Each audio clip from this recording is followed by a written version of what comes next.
A woman, forced to sell her wedding dress, the one she once wore in love, just to feed her child. But the lonely man who bought that dress didn't just return the fabric. He gave her life back. The town whispered. The past wouldn't let go. But when she wore that dress a second time, she was no longer living in anyone's shadow. This is the true story of a woman who rose from silence. If you're ready, let's take this unforgettable journey together. We're just a few steps away from reaching our first 1,000 subscribers, our growing family. From the bottom of our hearts, thank you to everyone who's brought us this far. With your support, we grow stronger with every story. If you haven't subscribed yet, now is the perfect time. The snow had been falling since the night before. It was coming down with such silence. It felt like it wasn't falling from the sky but into people's hearts, as if it wanted to cover something up, to suppress something. The only thing breaking that silence was the rhythmic sound of muddy boots echoing through the narrow street, worn by a woman walking steadily.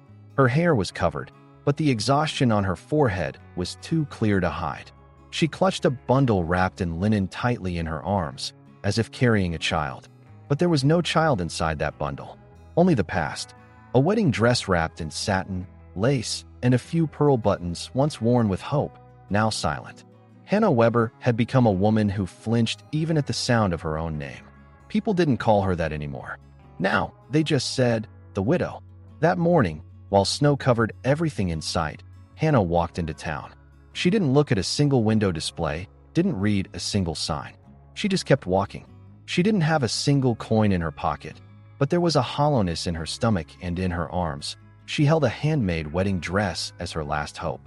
She had sewn it with her mother, once, to marry the man she loved. Now, that dress was her only chance to buy a few bites of bread for her child. When she opened the door of the small snow-covered shop, the bell above rang out sharply as if it had shaken loose every emotion inside her. The stove inside gave off warmth, but it didn't feel like comfort, more like judgment. Behind the counter sat Margaret, the town's elderly woman with sharp eyes. Her gaze didn't fall on Hannah's hands, but locked straight onto her eyes. "We're not buying anything. You know that," Margaret said before Hannah could even speak. But Hannah said nothing. She just opened the linen. The wedding dress spilled onto the counter, not like a heavy object, but like something still carrying memories. The pearl buttons caught the light, shining like a past glowing in the dark. Margaret reached her hand out to touch the dress, then paused. For a few seconds, there was only the sound of wind like a whisper and the ticking of the clock in the corner of the shop. Finally, Margaret cleared her throat. "I can give you a loaf. Some lard, maybe, but not more than that." Hannah lowered her head.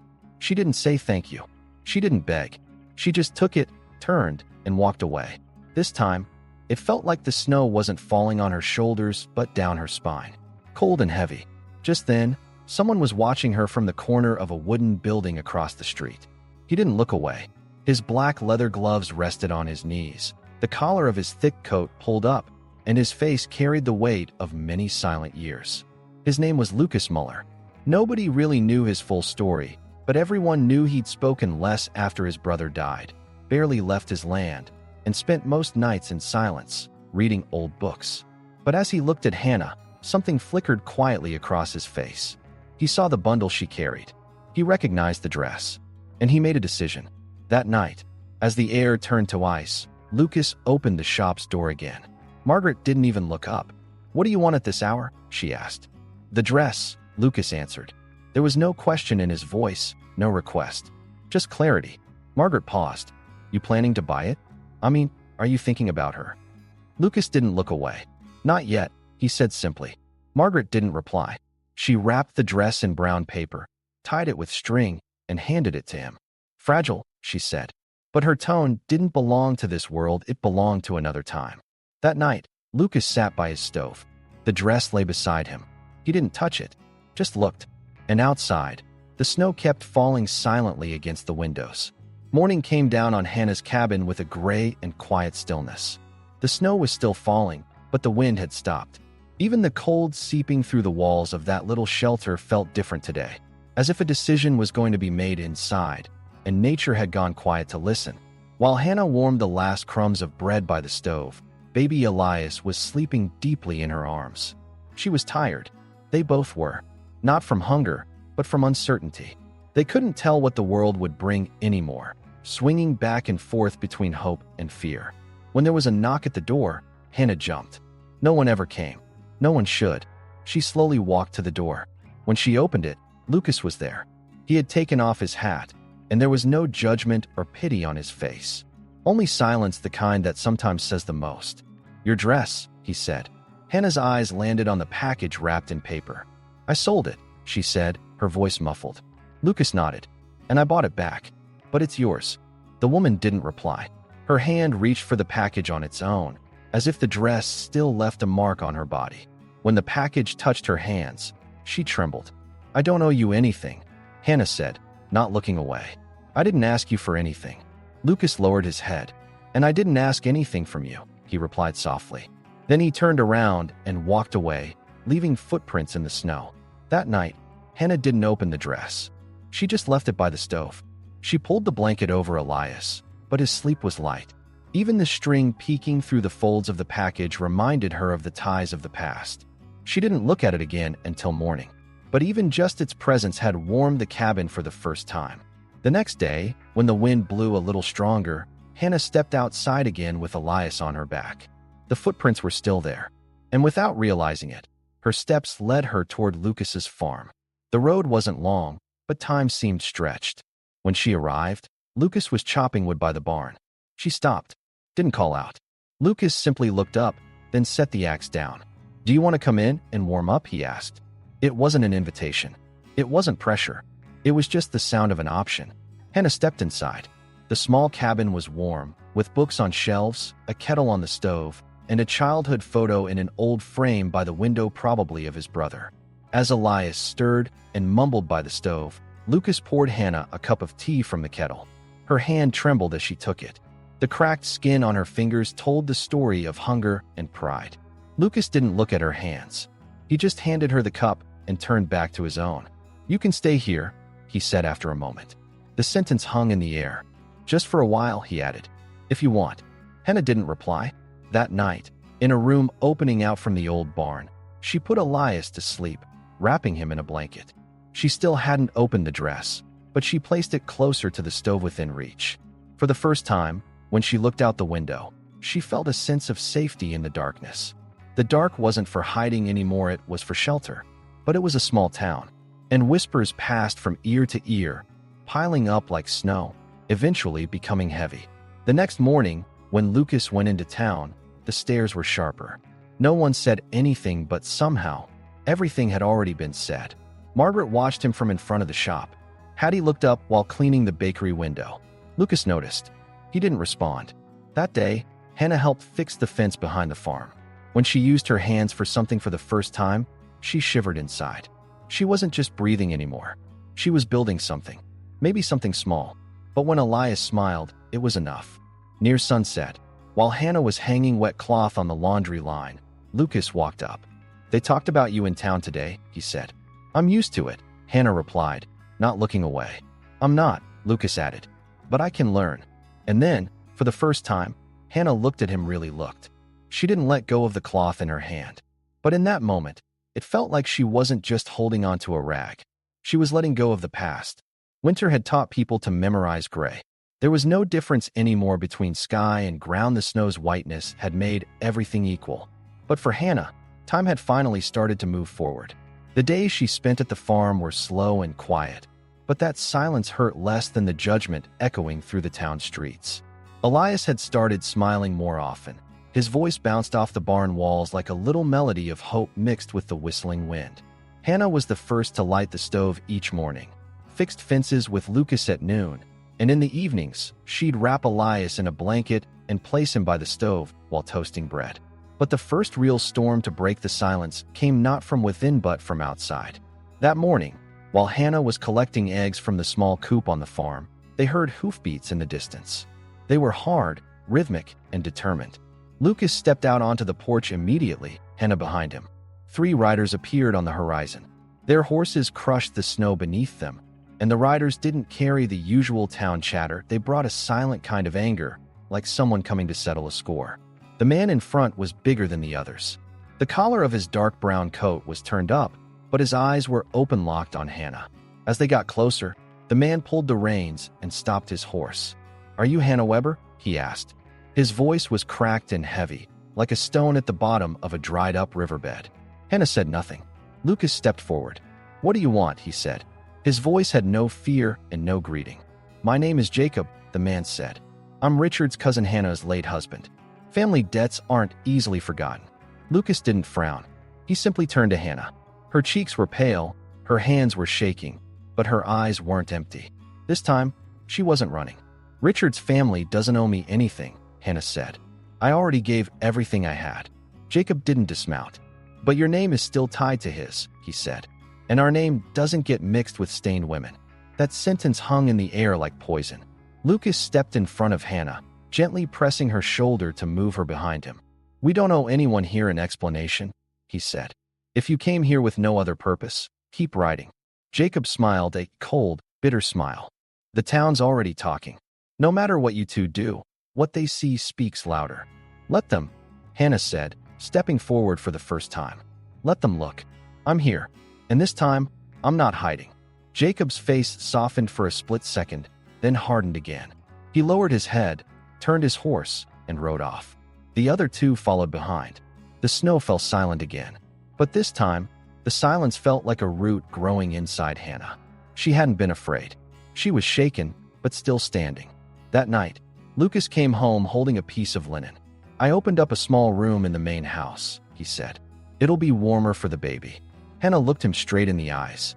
"If you take us into your home, then this won't be their story anymore. It'll be yours and mine," she said. Lucas lowered his head. Maybe that's how it's supposed to be. And that night, for the first time, Hannah sat at the edge of a real bed in a room inside the farmhouse. As she laid Elias down, the crackle of the stove slowly started to melt the silence inside her. On the nightstand was an old book. Faded letters on the cover spelled out one word: hope. At that moment, Lucas was sitting at the kitchen table. In front of him were a notebook and a few pencils. He was jotting down notes, doing some calculations, but every now and then, his eyes drifted to the door. He wasn't exactly waiting, but just knowing they were there seemed to be enough. The door creaked open slowly. Hannah stepped in. She was wearing a thick shawl, but for the first time, her face wasn't hard. She pulled out a chair and sat down. "Let's go to the market tomorrow," she said. "We'll get flour, cloth, soap, maybe some seeds. Elias is growing." Lucas smiled. "We'll clean up the garden. It should be ready before spring." They looked at each other. They didn't hug, didn't reach for each other's hands, or declare anything. But in that moment, an invisible bond formed between two lonely people, like they had been written on two separate pages of the same book and were finally side by side. And the snow kept falling outside. But this time, it wasn't falling to cover. It was falling to nourish. When Hannah took her first step into the market, Elias was asleep on her chest, wrapped in her shawl. As always, eyes were on her, but this time the stares were sharper. The town wasn't just whispering anymore. Now they were watching with expectation, measuring what she would do. But Hannah's back was straight. Her hands didn't tremble as they reached for the bags of flour and soap. Every step she took felt like the silent echo of resistance. Lucas was right behind her in the market. He wasn't putting on a show, but his presence followed Hannah like an invisible shield. People didn't move aside, but they didn't step closer either. Margaret watched from behind her stall, this time with her hands clasped. She looked like she wanted to speak, but the words wouldn't come out. After picking up the flour and soap, Hannah was just about to turn back when a man stepped out from across the market square. His clothes were old but clean, his face pale but familiar. Hannah's eyes widened. She held Elias tighter against her chest. Because that man was the past itself. "Do you remember me?" the man asked. His voice was dry and dull. "Daniel," Hannah said, her lips numb. Lucas took a step closer. Daniel turned his head, looked at Lucas first, then back at Hannah. "They sent word you were in this condition," he said.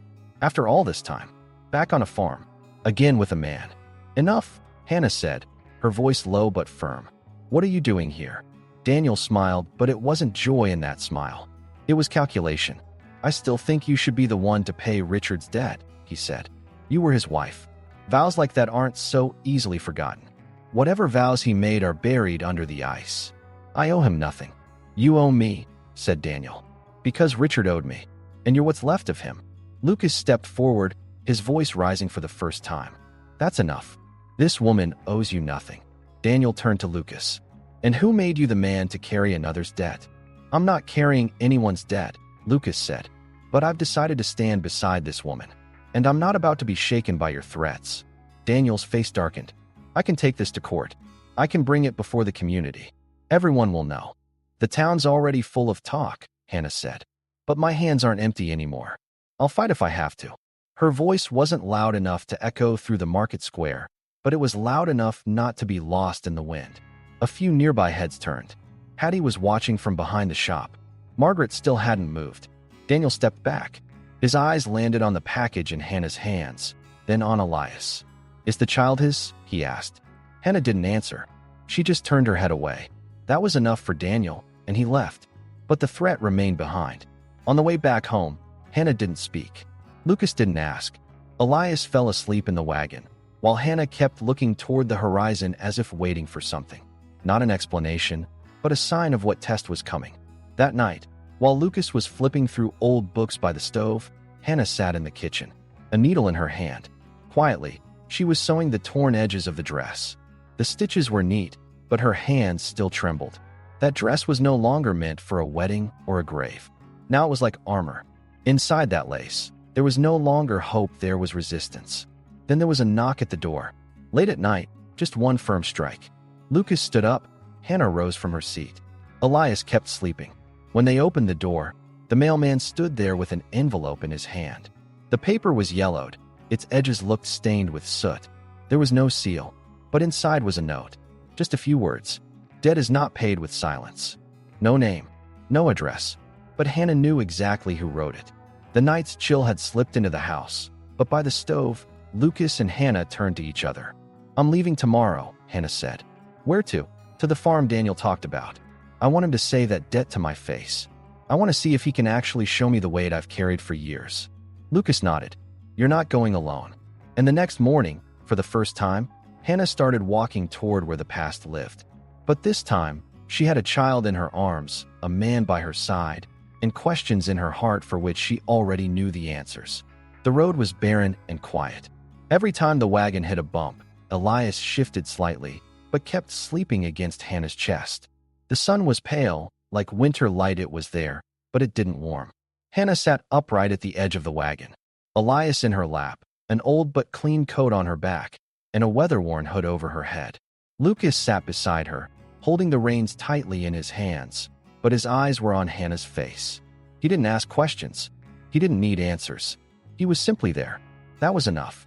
Daniel's farm looked abandoned. The fences were halfway collapsed. The windows of the house were sooty, the door half open and hanging from a rusted hinge. But Hannah didn't hesitate for a second when she got off the wagon. She handed Elias to Lucas. I'll talk, she said. You stay here. Lucas didn't protest. He bowed his head slightly. If you scream. I won't, said Hannah. My voice is loud enough now. The door creaked slightly. As Hannah stepped inside, a faint light brought a scent of time past, old tobacco, dampness, and memories. Daniel was sitting at the table. The skin under his eyes was dark, his hand around a glass, but the liquid inside had already frozen. I knew you'd come, he said, his voice mocking.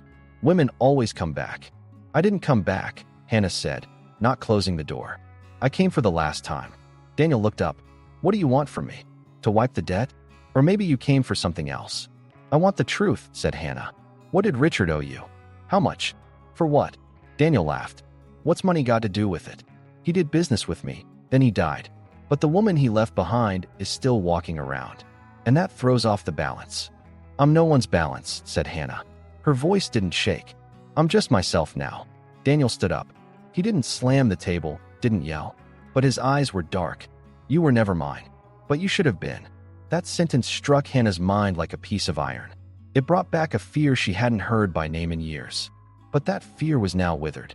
As old as her name, but too weak now to meet her eyes.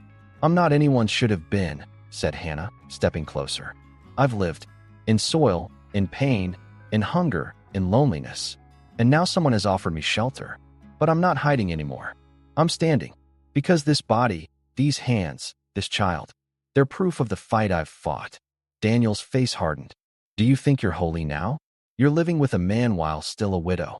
The town is talking. Let them talk, said Hannah. I'm not ears anymore. I'm my own voice. Daniel took a step forward, but Hannah stepped closer. Now, only a few inches stood between them. I sold my dress because I was hungry. A man bought it, but gave it back to me. That dress is now my right to begin again. I've stepped out of your shadow. I can't stand there anymore. Daniel said nothing.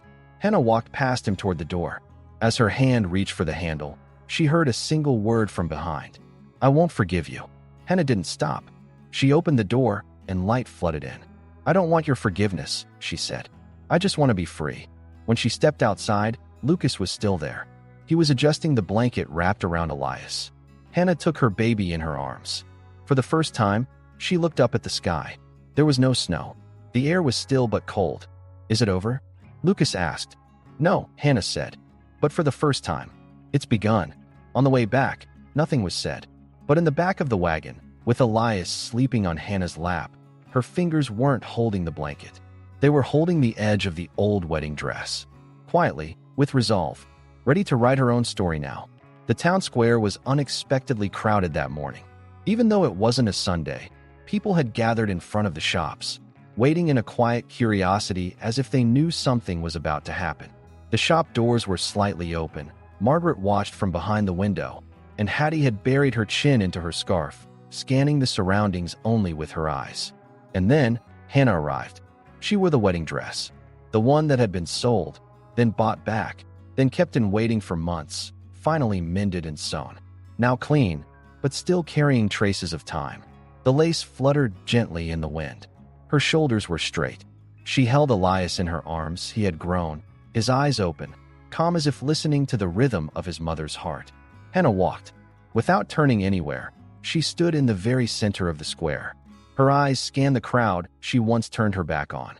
But now, she would no longer turn away. She no longer walked behind her own shadow but ahead of it. Just as the murmurs in the crowd began to stir, Lucas stepped out. Calm, but with a slight tremble in his eyes. He carried something, a small brown box. Quietly, he walked over to Hannah. Then he stood in the center of the square visible to everyone, and he spoke loud enough for all to hear. This woman Hannah carried more than this town ever could. On her own, with her child, on a path that started with selling a wedding dress, she earned back her name. Today, I offer her something. Not the past, not shadows, not debts. Just a place by my side. He opened the box. Inside was a simple, thin ring. But on the inside of the band, a small star had been carved. That ring wasn't a luxury, it was a promise. Hannah, he said, his voice steady. Will you marry me? Will you leave the past behind and work this land with me, grow this home with me, and show this child the sky with me? The square was silent. Even the wind had stopped, it seemed. Only the small sound Elias made echoed through the stillness. Hannah took a step, then another. The hem of the dress brushed the dust. She stood in front of Lucas. Her hands were slightly trembling, but her voice was clear. I once wore this dress with hope. Then I sold it out of hunger. But now, I wear it as myself. My answer is, yes. A murmur moved through the crowd. Some looked down. Some felt ashamed.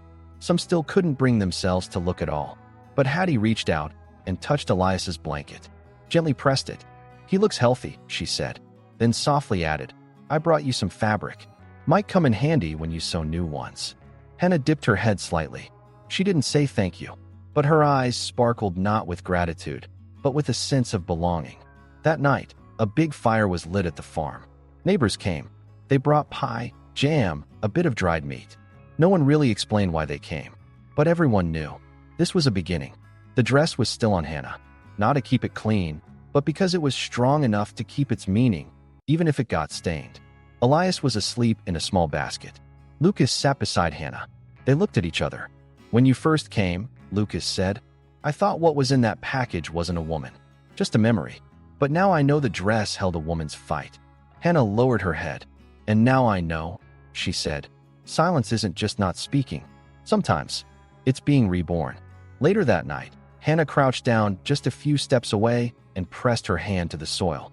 Then she whispered, I'm here now. And in the morning, for the first time, the sun shone down on Hannah. The past was just a story now. This land, this man, this child. Together, life was being written anew. The Yinny, by the way, we notice something small. Most people who watch these stories aren't actually subscribed to the channel. Maybe we get caught up in the moment or just forget to hit the button. But your support truly helps us keep creating stories like this. If this story moved you, don't forget to like the video, share your thoughts in the comments, and subscribe to the channel.